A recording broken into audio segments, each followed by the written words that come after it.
Salut à tous. Alors oui, c'est un nouveau format aujourd'hui, une revue macroéconomique que je ferai peut-être, je sais pas, tous les 2 mois. Alors ça peut vous surprendre parce que je ne suis pas économiste, même si j'ai quand même une formation assez forte en économie.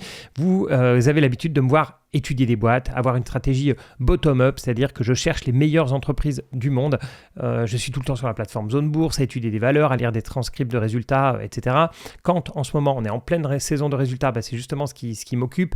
Je lis les analyses de résultats sur Bourseco qui sont faites par Loris et Abdallah. Alors comme d'habitude, si vous voulez utiliser les mêmes outils que moi, j'ai parlé de Bourseco, j'ai parlé de Zone Bourse, il y a aussi mon courtier Saxo Bank. Regardez les liens en commentaire, ce sont pour moi les meilleurs outils. Donc voilà, n'hésitez pas à faire la même chose que moi. Oui, donc pour revenir à pourquoi est-ce que je vais parler macroéconomie aujourd'hui, alors qu'à la base, c'est pas mon truc, c'est tout simplement parce que ça reste important. Alors attention, on va être d'accord sur le but de cette vidéo. Mon but, c'est surtout pas de prévoir l'économie. C'est encore moins de prévoir la bourse basée sur l'économie, parce que je ne sais pas faire. Il y a peut-être des gens qui savent faire, mais en tout cas, moi, je ne sais pas prévoir le futur.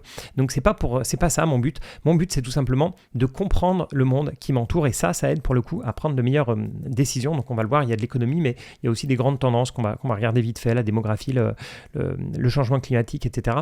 Alors, plusieurs choses à vous dire avant. Déjà, c'est un peu comme une analyse boursière, une analyse fondamentale. Il y a un ordre, c'est-à-dire qu'il ne faut pas prendre les indicateurs économiques dans n'importe quel sens, ou en tout cas, moi, j'ai un ordre pour les regarder exactement comme pour une analyse financière.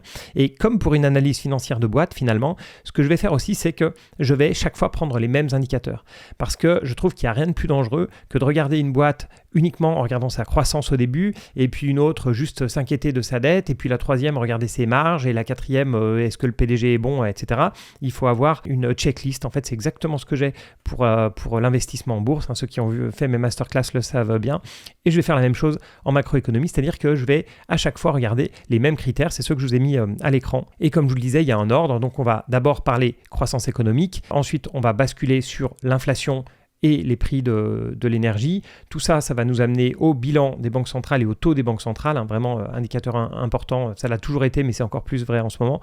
Ensuite, on va basculer rapidement sur les taux, puis sur l'immobilier. C'est pas que c'est une importance particulière en macroéconomie, mais c'est juste que ça nous intéresse. Enfin, en tout cas, moi, ça m'intéresse, peut-être vous aussi.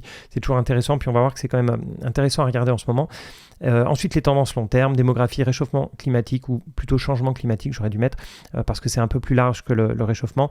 Et puis voilà, un peu marché, action, valorisation, même si ce n'est pas forcément le thème d'aujourd'hui. Bien, on attaque évidemment par la croissance annuelle du PIB, prix constant. Alors, je ne vous ai pas parlé des données. Les données viennent de la plateforme Macrobond.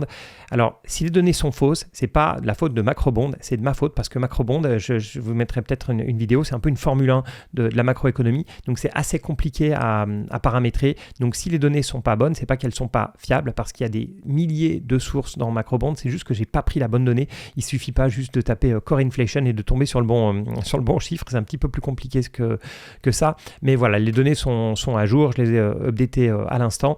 Donc, ça permet comme ça d'avoir tous les... Je disais 2 mois, je vais essayer de rester sur cette fréquence-là, d'avoir des chiffres qui sont à jour. Alors, la croissance, est-ce qu'on a des surprises? Ah oui, autre point important. Comment est-ce que j'analyse les graphiques? Je ne vais pas passer 3 heures si je vois un graphique qui n'a ni tendance, ni point un peu extrême. Ce n'est pas du tout le but. Justement, s'il y a quasiment une trentaine de slides, un petit peu moins, le but, c'est justement de les passer rapidement et de voir s'il y a quelque chose qui saute aux yeux. Si ça ne saute pas aux yeux, sur la confiance des producteurs, je passe une seconde et puis c'est bon, c'est standard, on est dans des niveaux neutres, j'ai envie de dire. Sur la croissance, c'est un peu le cas. On peut voir qu'on est dans des niveaux neutres. Ce qu'on peut relever quand même si vous le savez, je pense, c'est qu'on a quand même des fortes disparités géographiques. On a la Chine, évidemment, qui est loin devant, suivi par les États-Unis à 2,5% par an, et on voit que l'Europe est à la traîne, et la France est encore plus à la traîne que l'Europe. Quand on regarde les chiffres de croissance par pays, on voit que la France est vraiment un cran en dessous du reste. Donc déjà que l'Europe est un cran en dessous du monde, on voit que la France traîne encore la patte en ce moment, donc ça c'est pas génial, mais sinon globalement rien de flagrant à regarder sur la partie croissance. La confiance des producteurs et ensuite des consommateurs, on voit qu'on est sur des niveaux à peu près neutres ici, que ce soit en Europe et aux États-Unis. Il y a une petite remontée, mais ça, je ne regarde pas honnêtement ce genre de choses. Moi, ce que je veux voir, c'est les grands mouvements comme ça. Donc, les producteurs sont dans des niveaux moyens de confiance. Au niveau des consommateurs, hop, j'enlève ma tête, on voit ici que c'est pareil, à part que la grosse remontée de l'Europe, on est aujourd'hui dans des niveaux assez neutres. Pourquoi est-ce que je vous ai mis le MSCI World en dessous? C'est parce qu'on s'aperçoit que parmi les indicateurs qui sont intéressants à surveiller quand on cherche un petit peu des points bas notamment sur les marchés, cet indice de confiance des consommateurs et notamment évidemment du consommateur américain, il marche pas mal. Vous voyez ici, à chaque fois qu'on a atteint des niveaux un petit peu extrêmes sur la confiance des consommateurs, on était sur des points bas de marché. Alors attention, le market timing, comme toujours, c'est hyper compliqué parce que si en 2008 on s'était basé sur cet indicateur, on aurait acheté beaucoup trop tôt. Enfin, pas beaucoup trop tôt à long terme, mais en tout cas à court terme, vous voyez qu'on aurait acheté sur des niveaux précédents. Et en fait, il y avait encore pas mal de baisses, des mois de baisse qui allaient suivre. Mais bon, indicateur toujours intéressant et toujours dans des zones neutres donc aujourd'hui. Taux de chômage, alors je remonte ma tête. Hop. Taux de chômage, on voit que si on enlève la partie Covid, qui a été effectivement un énorme choc, on a été sur un trend descendant et qui reste à peu près descendant pour la partie européenne. On voit côté France et côté États-Unis une légère remontée. Alors pourquoi est-ce que je m'intéresse au chômage?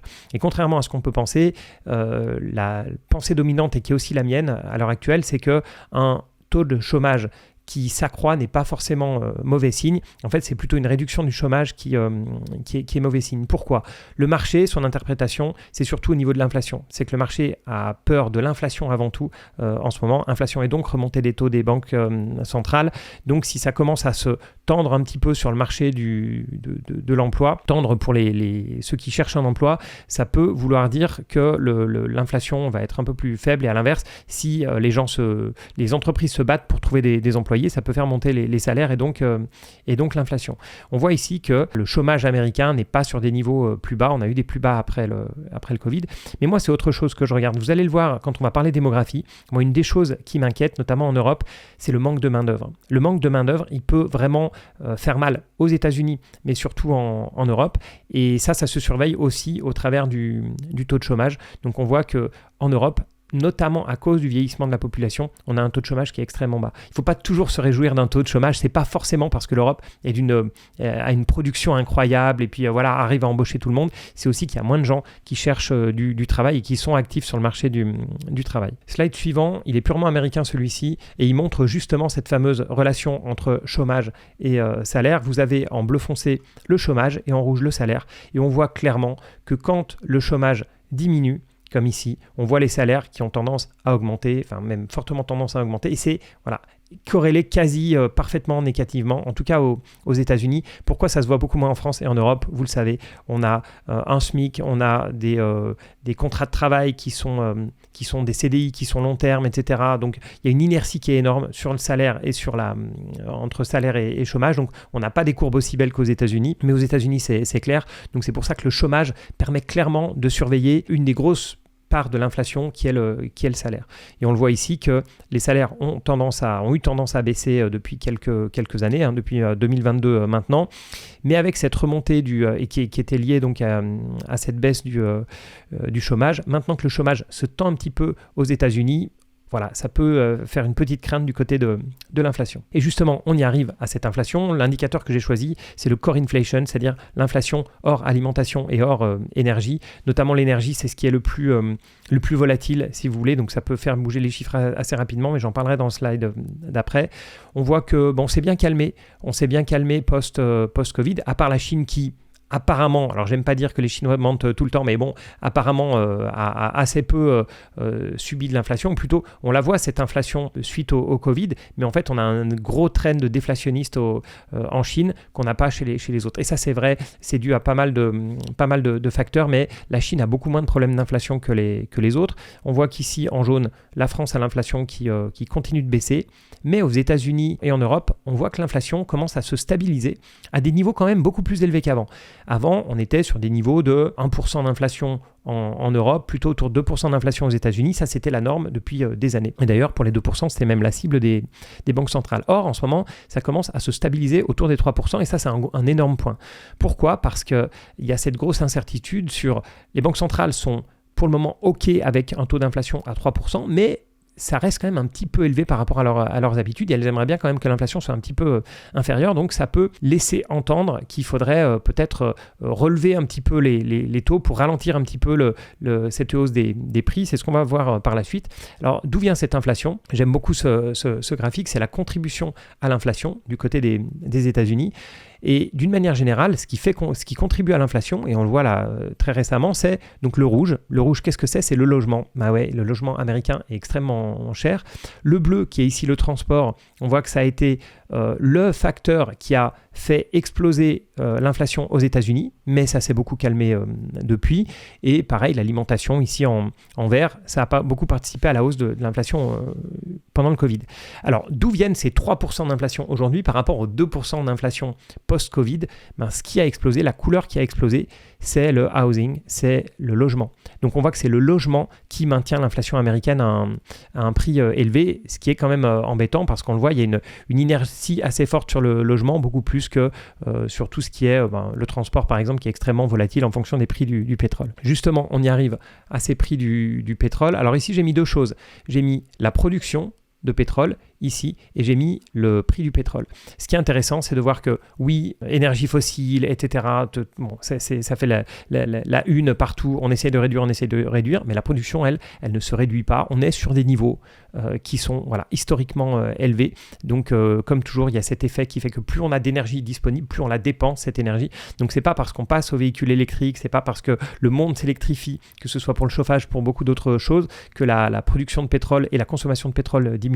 C'est pas du tout vrai. Donc voilà. Après sur l'inflation, qui est le sujet là qui nous intéresse pour le moment, on s'aperçoit qu'on est sur des niveaux, j'ai envie de dire neutres sur le pétrole. Ça fait 2 ans maintenant qu'on stagne autour des 70-75 $. Maintenant, j'ai rajouté au prix du pétrole les prix de l'électricité, puisque comme je le disais, l'électricité se prend une place de plus importante dans nos paniers d'inflation, et notamment en Europe. Donc j'ai mis ici les prix d'électricité européens. Il faudrait que je rajoute le prix de l'électricité américain. Et on voit qu'on est sur des niveaux stables post-Covid et surtout post-guerre en Ukraine. On voit que la guerre en Ukraine a mis le bazar, notamment à cause du gaz, a mis le bazar dans les prix de l'électricité et on voit qu'on est revenu sur des niveaux plutôt stables. Et maintenant, ce qui nous intéresse, parce que si on regarde l'inflation, c'est pas juste pour savoir si on va payer plus cher nos courses le mois prochain. Surtout, l'inflation intéresse parce que c'est ça qui va driver les taux des banques centrales. Donc la Fed ici en bleu foncé et la BCE en vert.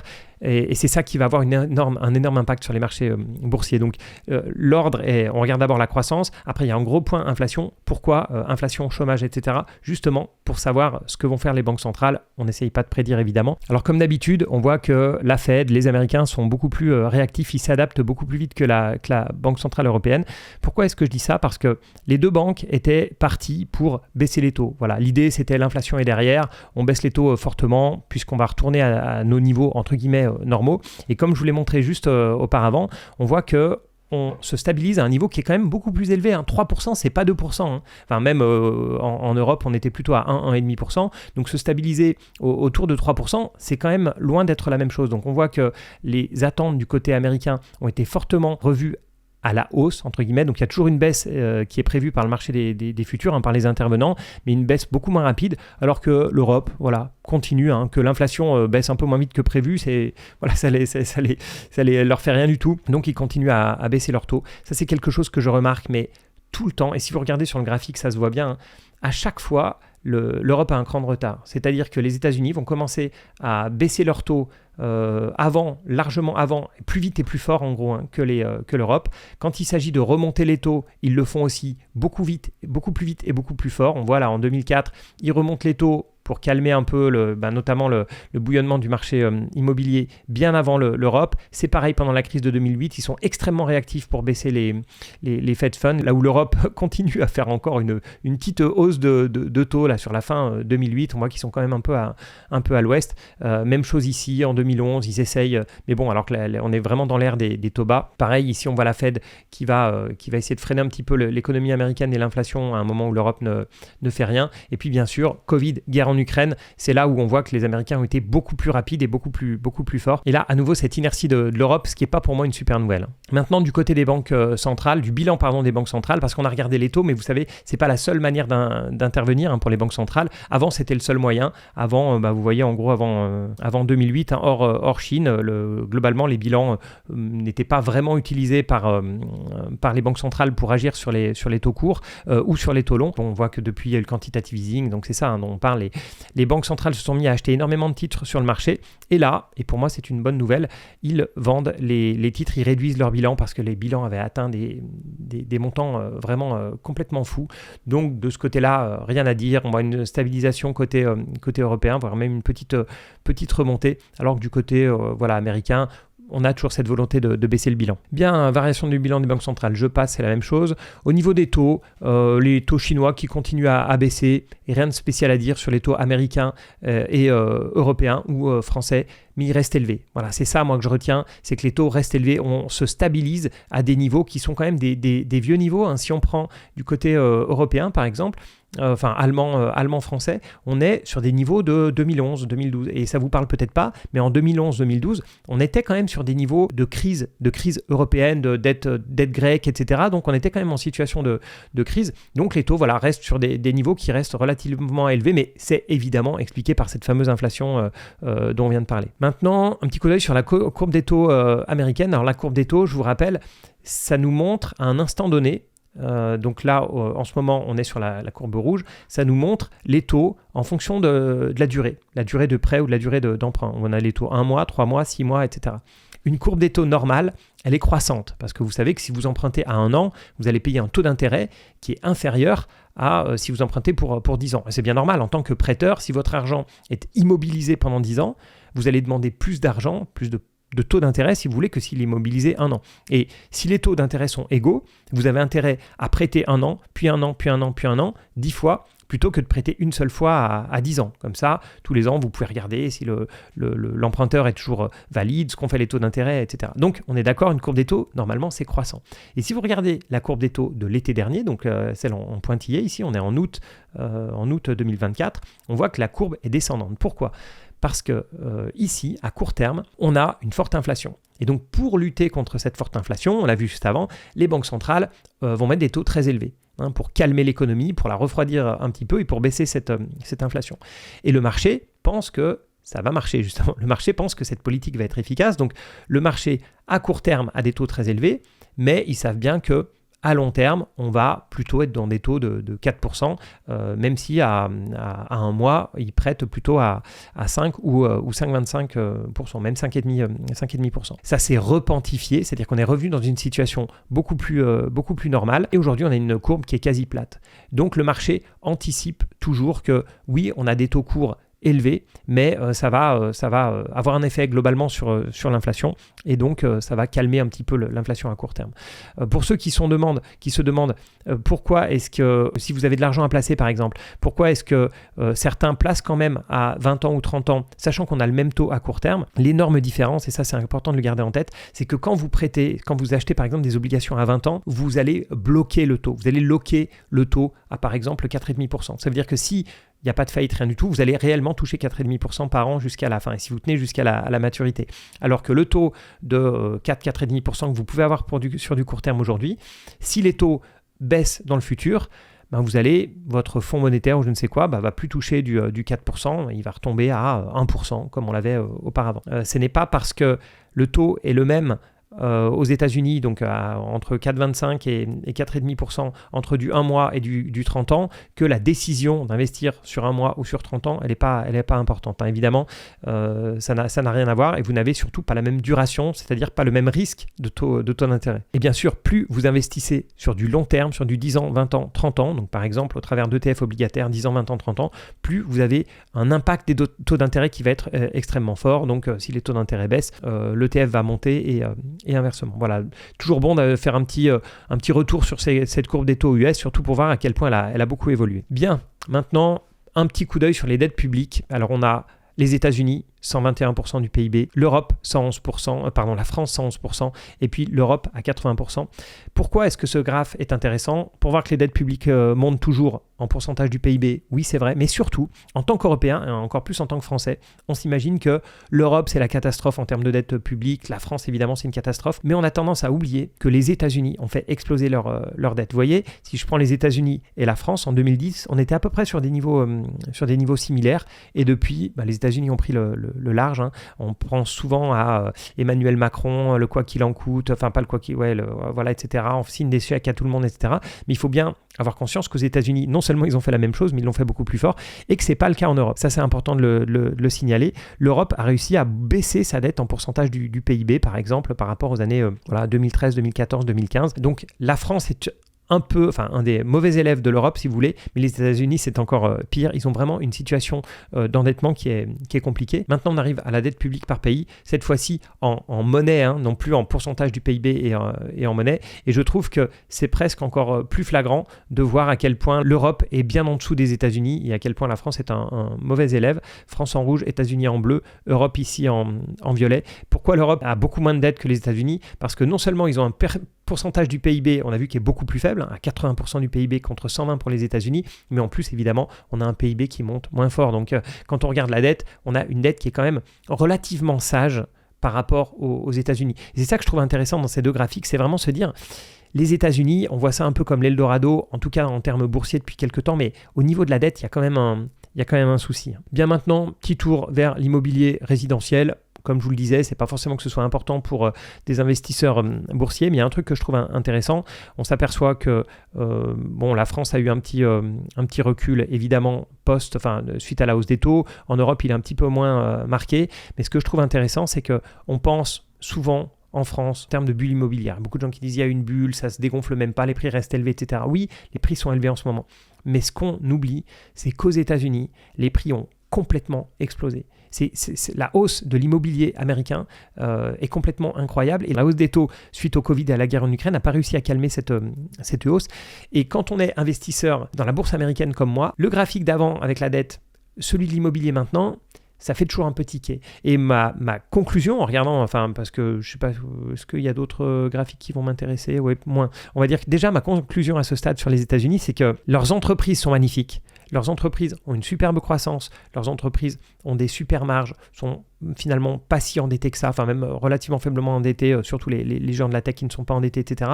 Donc tout ça c'est parfait, mais le pays en lui-même, le pays est malade, il est encore plus endetté que l'Europe, il a une bulle immobilière qui est vraiment impressionnante, et surtout si on parle de bulle immobilière en Europe ou en France, je sais même pas de quoi on doit parler aux États-Unis, je sais pas, c'est un ballon dirigeable, je sais pas, mais c'est énorme, c'est complètement dément, on n'est vraiment pas sur le même effet d'échelle. Donc voilà, j'ai ce petit truc en moi qui me fait dire, les entreprises américaines sont super bien, mais le pays lui-même, il nécessite quand même de faire quelque chose. Est-ce que Donald Trump va réussir ou pas? Je ne sais pas, parce que, vous savez, lui, il a les droits de douane surtout en tête, droits de douane qui ne sont pas... Je ne vois pas ce qu'ils vont améliorer dans la situation actuelle, voire même au contraire. Malgré le fait qu'il ait mis Elon Musk pour essayer de calmer un petit peu le déficit budgétaire, je crois que globalement, son programme va bien augmenter la dette américaine. Donc voilà, ça fait partie clairement de mes doutes et de l'intérêt justement de faire une revue macro. Bien maintenant, on arrive à l'immobilier résidentiel américain et français. C'est en nombre de transactions cette fois-ci. Voilà, donc ça intéresse surtout les agents immobiliers pour savoir s'ils vont faire une bonne année. Vous savez, le nombre des transactions s'est effondré. Donc à la fois en France, on le voit ici en rouge, mais aux États-Unis ici. Donc voilà, c'est surprenant de voir une crise immobilière en termes de transactions aux États-Unis sans impact sur le prix. Ça, c'est vraiment quelque chose. Si je repasse à celui d'avant, on a eu un creux entre fin 2022, début 2023. Donc ici, cette baisse-là, elle a calmé les prix, mais on est reparti dans des prix super élevés à des niveaux de transactions faibles. Voilà, donc ça sent quand même pas très bon l'immobilier américain. Maintenant, on arrive dans les grandes tendances. Dans les grandes tendances, je vous en ai parlé au début, j'en ai mis deux. J'ai mis la population. Vous savez que la démographie, c'est quelque chose que je surveille de plus en plus. Et ensuite, on aura le changement climatique. Donc ici, j'ai les chiffres de l'ONU, population mondiale, niveau de fertilité médium, parce qu'on peut choisir dans les données, je vous disais dans Macrobond, on peut choisir toutes les données. Donc bon, j'ai pris les plus standards. On voit ici que la population mondiale va arriver à un pic à peu près en 2080, un pic légèrement au-dessus des 10 milliards d'êtres humains sur Terre. Ça peut sembler très loin, 2080, et vous avez raison, 2080 c'est loin, mais ce qu'il ne faut pas oublier, c'est qu'ici on parle de la démographie, on parle du nombre de personnes sur Terre. Mais d'un point de vue économique, il y a quelque chose qui se passe bien avant ça, c'est le vieillissement de la population. Et ça va arriver bien avant 2080. Et le vieillissement de la population, il a plusieurs impacts. Il a l'impact déjà d'avoir une transformation du modèle économique. Et puis, je vous parlais de la population active.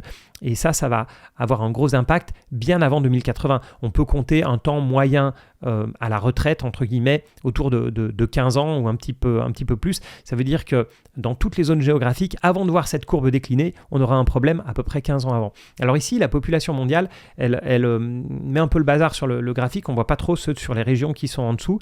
Donc j'ai fait celui-ci où j'ai enlevé la population mondiale. Ici, on voit bien, la courbe en bleu ici, c'est la Chine. La Chine a déjà commencé son déclin démographique, je pense que vous le savez.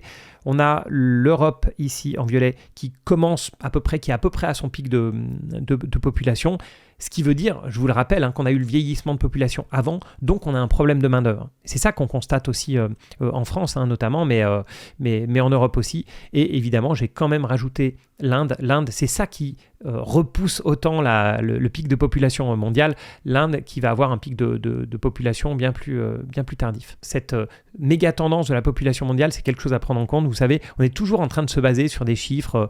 Oui, depuis 100 ans, la bourse fait ci, la bourse fait ça, mais on est depuis 100 ans sur une population qui est en forte croissance mondiale, si on regarde par rapport à l'historique, et on a aussi cette énergie qui est à un prix extrêmement faible depuis 100 ans. Et donc, je suis toujours en train de me demander, oui, je suis optimiste et confiant dans la bourse, mais il ne faut pas oublier quand même ces deux facteurs. Donc, la population, voilà. Ensuite, les émissions mondiales de dioxyde de carbone. Ça aussi, c'est l'autre tendance long terme. Pourquoi je la montre ? Parce que, je vous disais tout à l'heure, on passe à l'électrique, on s'électrifie, etc. Mais c'est quand même intéressant de regarder que ça ne se voit pas à l'écran, on ne voit pas spécialement, depuis l'arrivée des véhicules électriques, on ne voit pas spécialement de baisse des émissions de dioxyde de carbone. Donc ça, c'est la cause. Pour la conséquence, c'est le réchauffement de la planète. Alors ça me fait rire parce qu'il y a plein de gens, vous êtes d'accord, on est quand même sur une chaîne où on parle chiffres, on parle économie, etc. Et pourtant, à chaque fois, j'ai plein de climato-sceptiques dans les commentaires qui me disent « Oui, ça c'est des conneries, c'est pas vrai, on ne se réchauffe pas, etc. » Moi, je regarde les chiffres. Qu'on ne veuille pas faire le lien entre le graphique d'avant, donc le dioxyde de carbone émis dans l'atmosphère et le changement climatique, pourquoi pas ? Ça, vous pouvez décider, il y a d'autres chiffres qui le prouvent, mais c'est votre problème. Mais ça, en tout cas, on ne peut pas nier qu'il y a un réchauffement climatique. Le mois de janvier, j'ai vu l'article ce matin, est le mois le plus chaud que la planète n'ait jamais vécu. Voilà, janvier 2025, le mois le plus chaud. Et ça, c'est pas une surprise. Évidemment, c'est pas une surprise si vous connaissez ces graphiques d'anomalies de température. Donc voilà, pour moi, c'est vraiment deux tendances long terme à prendre en compte. Évidemment, le réchauffement climatique. Si vous allez me mettre en commentaire, mettez-moi, si vous pensez que ce n'est pas le cas, mettez-moi un graphique qui me montre la température mondiale et essayez de m'expliquer que le monde ne se réchauffe pas. Je suis très curieux de voir vos sources. Oui, d'ailleurs, pour toutes les sources, là, elles ne sont pas marquées, mais comme je vous dis, j'ai la source très exacte dans Macrobond à chaque fois, donc je sais exactement qui, quand, comment, et les données sont mises à jour donc juste avant l'émission. Bien, une fois ces grandes tendances expliquées, petit coup d'œil aux indices mondiaux. Voilà, on sait très bien que on est sur des niveaux quand même relativement élevés sur à peu près toutes les bourses. Donc la bourse américaine, évidemment, japonaise, le CAC, etc. On est sur des niveaux, j'allais dire incroyables. Non, pas incroyable. Pourquoi pas incroyable ? Parce que vous savez que moi, pour savoir si la bourse fait n'importe quoi ou pas, je la compare toujours avec ses résultats nets. Donc ici, j'ai le S&P 500, donc l'indice en bleu, et les résultats nets du S&P 500 correspondant. On peut quand même constater un emballement, c'est-à-dire que la bourse monte plus vite que ses résultats nets. Alors maintenant, si on jette un coup d'œil aux valorisations, alors c'est pas le but de cette vidéo, je suis plutôt là pour parler macroéconomie, mais vous le savez, on est sur un ratio cours sur bénéfice élevé, on a des marchés, notamment américains, qui sont élevés. Donc pour une bonne raison, entre guillemets, parce que leurs entreprises se portent très bien. Mais voilà, le marché est quand même très optimiste sur les perspectives de croissance des entreprises américaines, alors que le pays lui-même n'est pas en si grande forme, comme je vous l'expliquais plus tôt. J'aime beaucoup ce graphique, même si je ne sais pas si je vais perdre beaucoup de temps à vous l'expliquer. Enfin, ce n'est pas de la perte de temps, mais en gros, pour faire simple, ici, on a le CAPE, c'est-à-dire en gros le PER long terme. Voilà, c'est ce qu'on appelle aussi le Shiller Ratio, c'est-à-dire c'est le PER, mais c'est le ratio entre la capitalisation boursière et les résultats, la moyenne des résultats sur 10 ans. Voilà, des 10 dernières années ajustées de l'inflation. Donc c'est un peu, voilà, il faut voir ça comme un PER long terme. Et de l'autre côté, on a les rendements des 10 prochaines années. Et vous voyez qu'il y a une corrélation négative. Pourquoi ? Parce que plus ce fameux PER long terme est faible, quand il est autour de 5 ou 10, et plus on va avoir des performances potentielles pour les 10 prochaines années élevées. En fait, chaque point rouge ici, j'aurais peut-être dû commencer par là, chaque point rouge ici correspond à une année. Donc pour une année précise, vous avez un certain CAPE, donc un certain PER long terme, et les performances des 10 années qui ont suivi. On voit donc que quand ce CAPE était faible, les 10 années suivantes ont été globalement plus élevées que quand le CAPE était très élevé. Et quand le CAPE est au-dessus de 35 ou 40, on voit qu'en général, les 10 prochaines années ont tendance à être perdantes en fait. Et aujourd'hui, le CAPE est de 38. Ce qui veut dire que statistiquement, on a de grandes chances d'avoir des performances qui seront pas très bonnes sur le S&P 500, voire même qui seront négatives. Alors tout ça n'est que statistique. Par exemple, si je reprends les dernières données, c'est-à-dire il y a 10 ans, le CAPE il y a 10 ans, donc en 2015, en février 2015 très exactement, il était de 26,5 ici. Et si j'avais raisonné purement statistiquement à l'époque, je vous aurais dit, avec un CAPE de 27, on va avoir à peu près 50% de croissance dans les 10 prochaines années. Or, c'est pas du tout ce qu'on a eu. On a eu 203% de croissance. Donc on voit que c'est statistique, c'est-à-dire qu'il y a la moyenne et puis il y a ce qui se passe dans la vraie vie. Donc il y a 10 ans, si on avait écouté les statistiques, on se serait dit pas terrible les actions, notamment les actions américaines, on va plutôt aller voir ailleurs. Or on a été dans le haut du panier, on a été un peu sur une exception ces 10 dernières années.